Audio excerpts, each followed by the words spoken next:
अस्सलाम वालेकुम, मैं हूं आबिद दंदलीब। आज इमरान खान को अदालती महाज के ऊपर दो बड़ी कामयाबियां मिली हैं। एक तो जो चीफ इलेक्शन कमिश्नर हैं सिकंदर सुल्तान राजा, उनका भी बुग़्ज़ इमरान खान के इलेक्शन जीतने के ऊपर खुलकर आज सामने आया। वो नहीं रह पाए, वो कह दिया उन्होंने जो वो सोचते हैं, और एक दफ़ा फिर उन्होंने इमरान खान को आज ठीक साबित किया है। पहले बात करते हैं जो सिकंदर सुल्तान राजा साहब हैं, उन्होंने आज क्या कहा।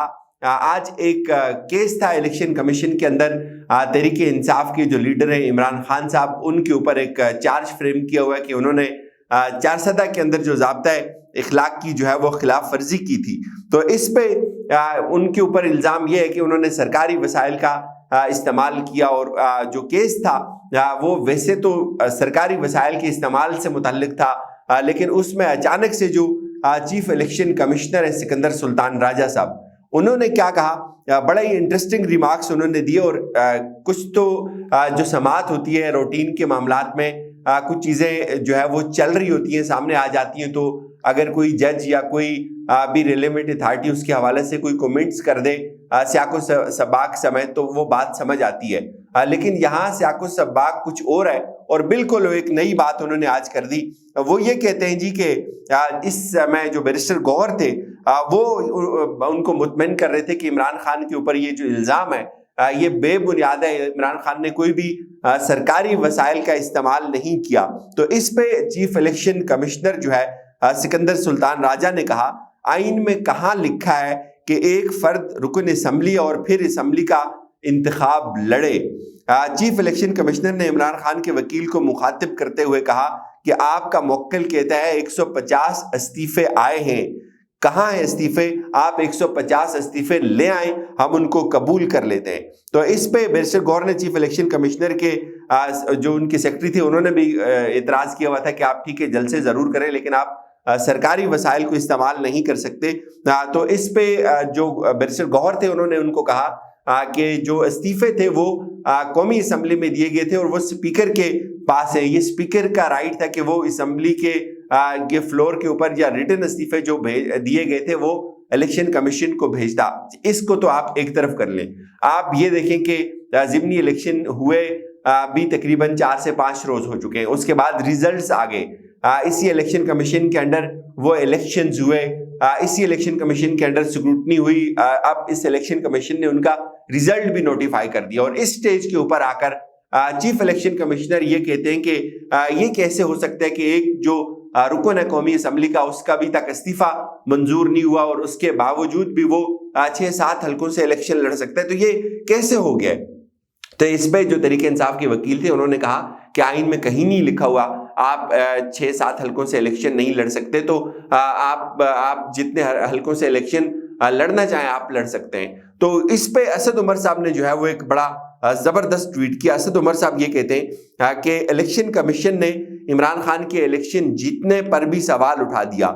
लगता है रोज सुबह उठकर सोचते हैं कि आज कैसे साबित करें कि हम भी एक सियासी फरीक हैं। चूंकि इस वक्त एक जंग चल रही है इमरान खान की और इलेक्शन कमीशन की, और इलेक्शन कमीशन बार बार अपने आप को ये साबित करता है कि वो भी एक सियासी फरीक है। हालांकि इस बयान की कोई ज़रूरत नहीं थी इलेक्शन कमिश्नर साहब को, और ये पाकिस्तान का आईन इजाज़त देता है हर शहरी को कि वो इलेक्शन लड़ सकता है। लेकिन चीफ इलेक्शन कमिश्नर जिनका काम है कि वो गैर जानिबदार रहें, वो उन्होंने आज एक ये जुमला बोल के एक दफ़ा फिर ये साबित किया कि उनको इमरान खान की जो 5-6 हल्कों से जो जीत है वो किसी सूरत भी उनको कबूल नहीं है। तो एक दफ़ा फिर जो इमरान खान उनके ऊपर इल्ज़ाम लगाते हैं वो खुद उस बात की तस्दीक करते हैं। लेकिन आज एक बड़ी कामयाबी इमरान खान को ये मिली है कि इमरान खान इससे पहले आपको पता है बहुत ज़्यादा इस चीज़ के ऊपर जोर लगाते रहे कि जो फॉरेन फंडिंग है, जो ममनुआ फंडिंग का केस है, वो सिर्फ तहरीके इंसाफ का ना सुना जाए। तो ये एक बड़ी कामयाबी मिली है आज कि जो दूसरी सियासी जमातें हैं जिनमें खास तौर पे मुस्लिम लीग नून और पाकिस्तान पीपल्स पार्टी है, ये फैसला हुआ है इलेक्शन कमिश्नर की जानिब से, इलेक्शन कमीशन ने ये किया है कि अब उन दूसरी 2 सियासी जमातों के ममनुआ फंडिंग के जो केसेस हैं वो भी समाअत के लिए मुकर्रर किए जाएंगे। इसका जो बैकग्राउंड है वो बहुत इंटरेस्टिंग है। आपको याद होगा इमरान खान को फंसाने के लिए इन्होंने फॉरेन फंडिंग का एक केस था, उसके ऊपर इन्हिसार किया। इससे पहले तोशाखाना के ऊपर इन्हिसार किया, घड़ियों के ऊपर इन्हिसार किया। वो सब कुछ हुआ। जब इनको कहीं से कुछ ना मिला तो ये भागे भागे हाई कोर्ट में चले गए। हाई कोर्ट से एक ऑर्डर ले लिया। हाई कोर्ट से जब ऑर्डर लिया तो उसमें हाई कोर्ट ने पाबंद कर दिया था कि इलेक्शन कमीशन 1 महीने के अंदर अंदर तहरीक इंसाफ की जो फॉरेन फंडिंग का केस है उसको सुने और उसके ऊपर फैसला दे। और उस फैसले को फिर तहरीक इंसाफ ने हाई कोर्ट के अंदर चैलेंज किया। लार्जर बेंच बना और उन्होंने उस पुराने फैसले को, हाई कोर्ट के फैसले को स्ट्राइक डाउन कर दिया और फिर इलेक्शन कमीशन के अंदर ये केस चलता रहा। लेकिन उस वक्त से लेकर आज तक ये इमरान खान हर जलसे के अंदर कहते रहे कि हमारी जो फंडिंग है वो बहुत शफाफ है। जब इन तीनों सियासी जमातों की फंडिंग को खोल कर देखा जाएगा तो तहरीक इंसाफ वो वाहिद सियासी जमात होगी जिसकी फंडिंग असूल के मुताबिक होगी, मेरिट के ऊपर होगी और बहुत शफाफ होगी। तो आज उनका ये जो मुतालबा था इसको तस्लीम किया गया। बहुत वक्त लगा इसको तस्लीम करने में। अब मुझे ये लगता है कि इलेक्शन कमीशन ने ये मुतालबा तो तस्लीम किया कि दूसरी सियासी जमातों की जो फंडिंग के केसेस हैं उनको भी सुना जाए। लेकिन वहीं पे ये वाइब्स भी आ रही है, कहीं ऐसा तो नहीं है कि साथ आपने उनको चलाना शुरू कर दिया कि तहरीक इंसाफ के जो लोग हैं उनका एतराज इसके ऊपर खत्म हो जाए कि सिर्फ हमारे केस को सुना गया और इसका स्पीडी ट्रायल हुआ और इसके ऊपर अब जो है वो फैसला दे दिया है। तो इससे ये लगता है कि तहरीक इंसाफ के खिलाफ जो फॉरेन फंडिंग का केस का जो फैसला है वो भी बहुत जल्द आने वाला है। तो अब ये तय हुआ है कि कमिंग वीक में जो नून लीग है और जो पाकिस्तान पीपल्स पार्टी है उसकी फॉरेन फंडिंग के केसेस को भी सुना जाएगा। लेकिन वहीं पे आज एक और बड़ी डेवलपमेंट हुई हाई कोर्ट के अंदर भी कि हाई कोर्ट ने ये हुक्म दिया कि जो तहरीक इंसाफ की जो ममनू फंडिंग का केस है उसको बिंकिंग कोर्ट सुनेगी। ये एक बड़ी डेवलपमेंट है।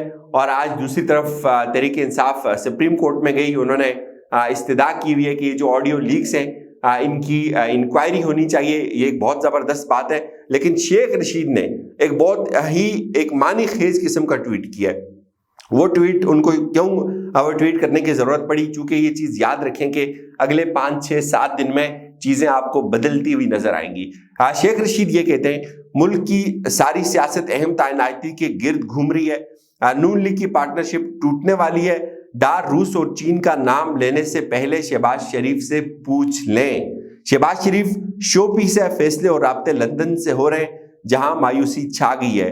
सनाउल्लाह की बड़कें गले पड़ने वाली हैं। 10 से 15 दिन में पता लग जाएगा काल आती है या काल पड़ता है। ये चीज ऑन द रिकॉर्ड है। मैं आपको पहले बता चुका हूं जो सबसे अहम इशू इस वक्त है वो पाकिस्तान के लिए इकॉनमी, पाकिस्तान के सैलाब के मसाइल या कुछ और नहीं है। सिर्फ एक इम्पॉर्टेंट तैनाती है और ये सब कुछ उसके गिर्द घूम रहा है। ये चीज भी ऑब्वियस है। जब एक इम्पॉर्टेंट तैनाती हो जाएगी उसके बाद चीजें आपको 180 डिग्री पे बदलती हुई नजर आएंगी। इजाजत दीजिए, अपना ख्याल रखिएगा। खुदा हाफिज।